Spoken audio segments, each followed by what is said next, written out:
to call upon AIIB to expand from financing $4 billion to $40 billion by 2020 and $100 billion by 2025.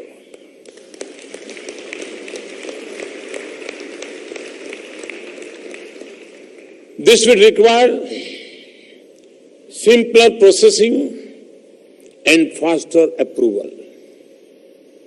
It would also need high-quality projects and robust projects proposals.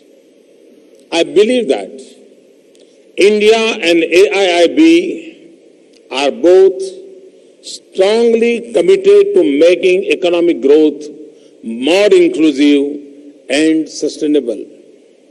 In India, we are applying novel public-private partnership models, infrastructure debt funds, and infrastructure investment trusts to fund infrastructure.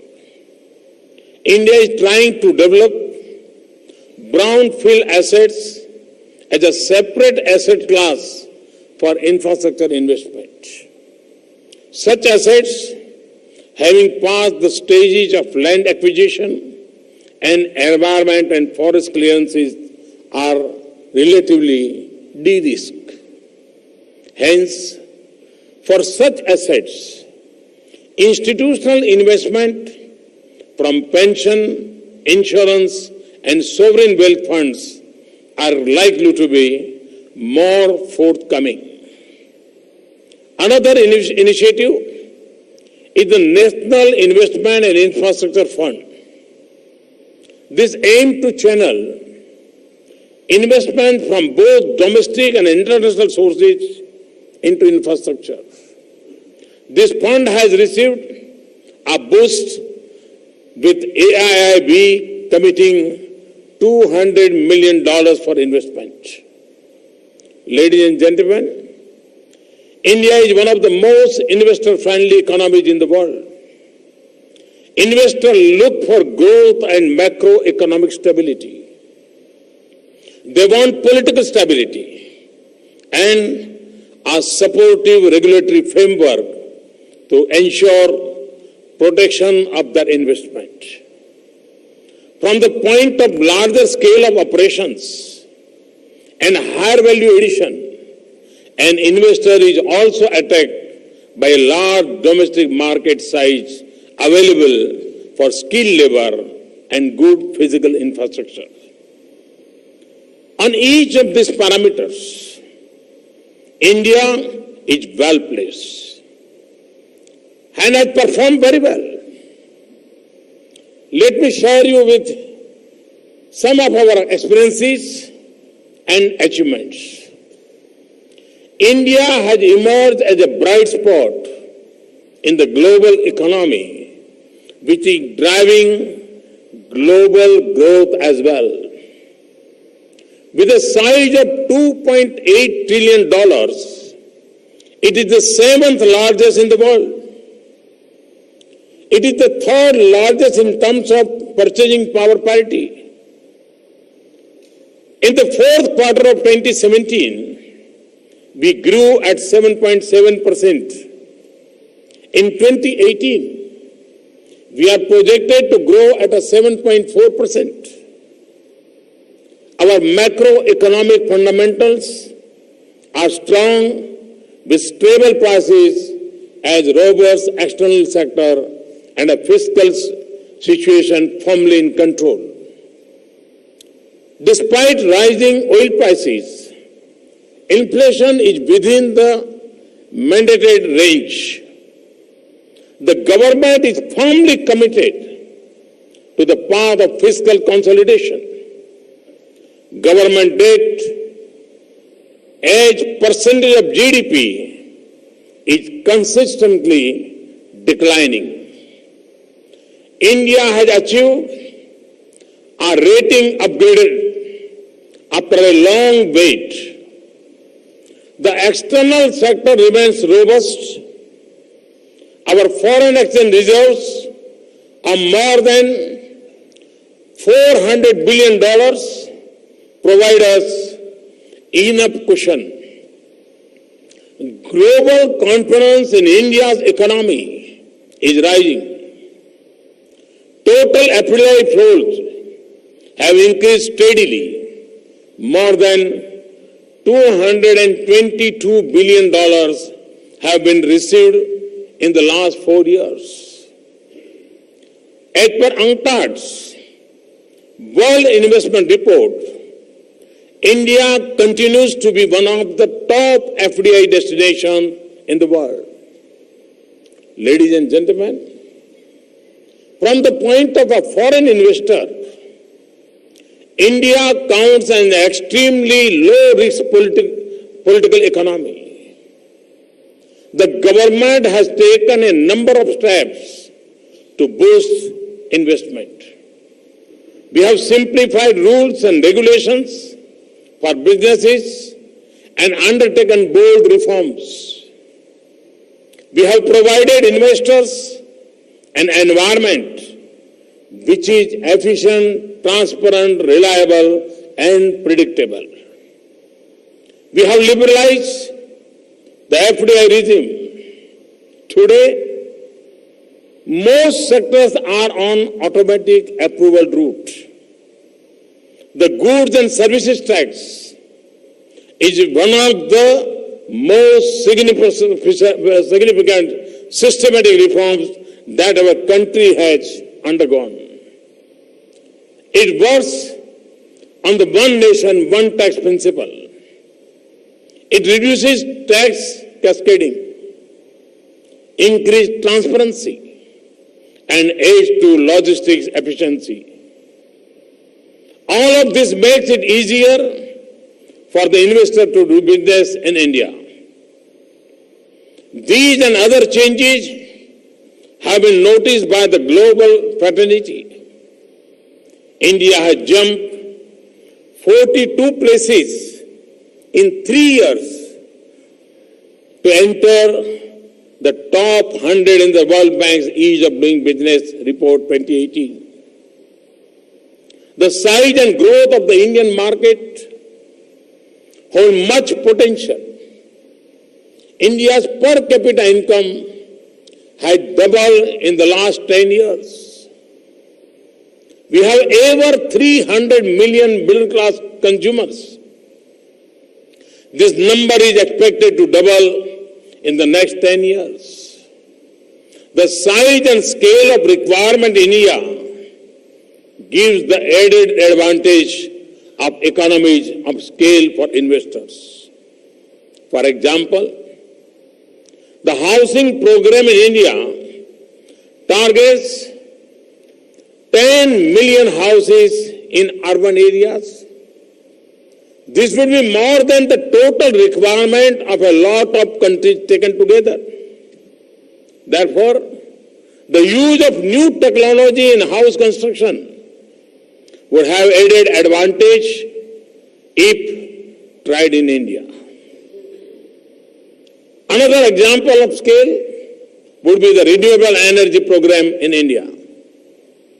We have set a target to construct capacity of 175 gigawatts of renewable energy by the year 2022. Of this, the solar energy capacity will amount to 100 gigawatts, and we are well on course to exceed these targets. We have added more capacity to renewable energy than conventional energy in 2017. We are also making collaborative efforts to mainstream solar energy in the form of an international solar alliance. The founding conference of the alliance was held in New Delhi earlier this year. The alliance aims at a solar capacity of 1,000 gigawatts with an investment of $1 trillion by 2030. India is working on e-mobility. The challenge before us is of technology, particularly with respect to storage. We will be hosting a global mobility conference this year. I hope that this will help us in moving forward. Friends, in India, we are upgrading connectivity at all levels. The Bharat Mala scheme is aimed at improving road connectivity by constructing national corridors and highways. The Sagarmala project has been undertaken for boosting port connectivity, port modernization, and port link industries. Dedicated freight corridors are being developed to mitigate the congestion of our railway network. The Jalmarg Vikas project would augment capacity of navigation on national waterways for internal trade carried through inland water transport.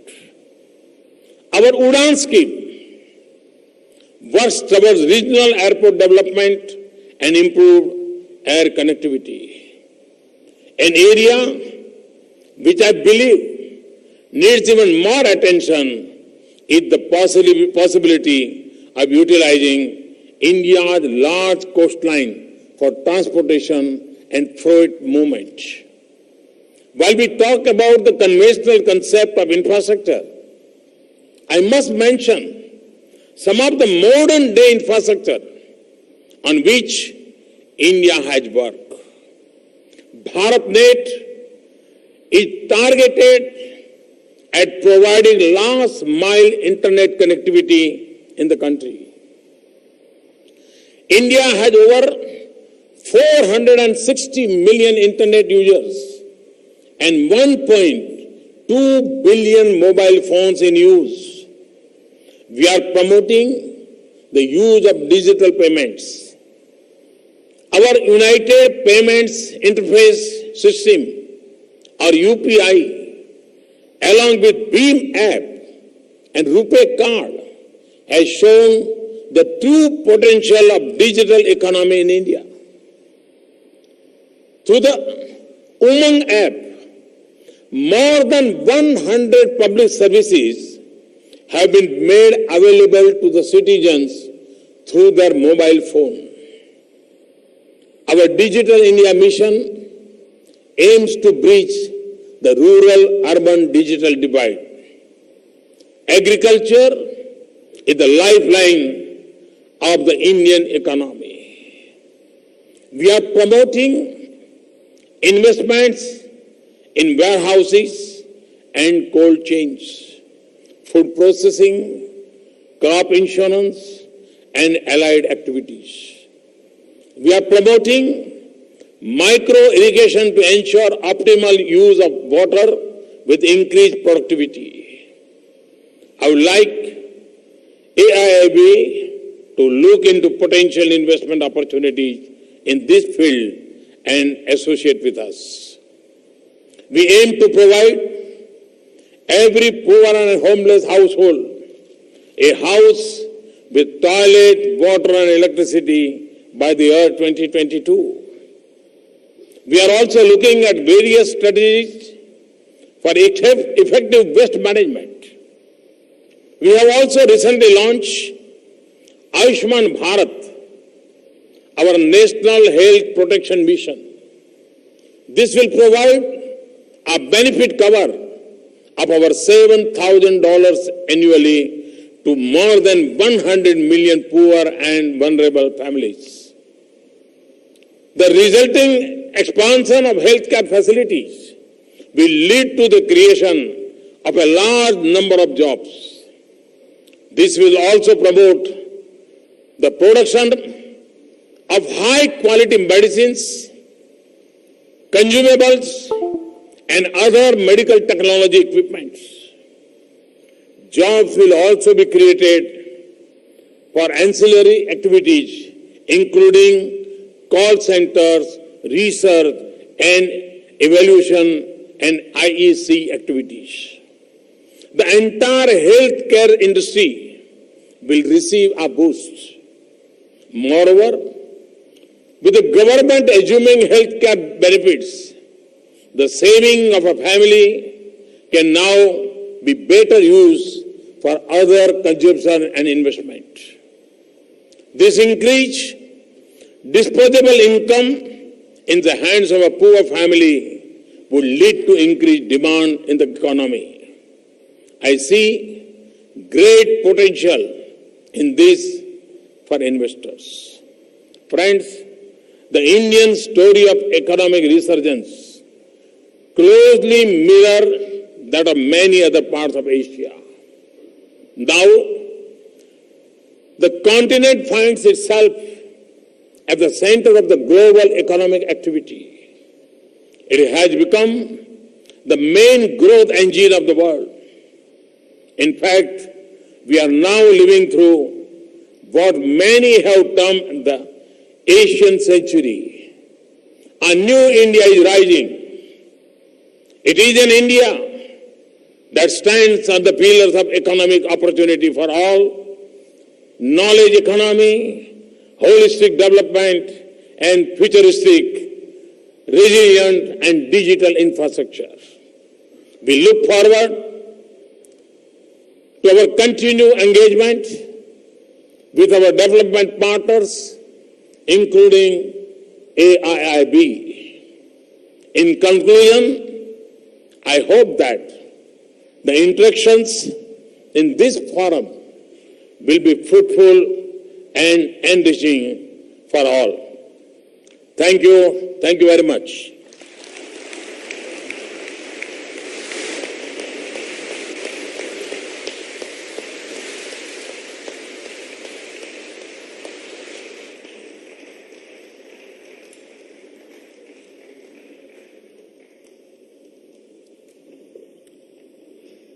Thank you very much indeed, Prime Minister, for those inspiring words. We're grateful for your support for the bank and for the advice and guidance that you have given us today. That's the conclusion of our opening ceremony. Thank you for attending. Could I ask delegates to remain in the hall while the Prime Minister leaves, and let us thank the Prime Minister again for his attendance. Thank you.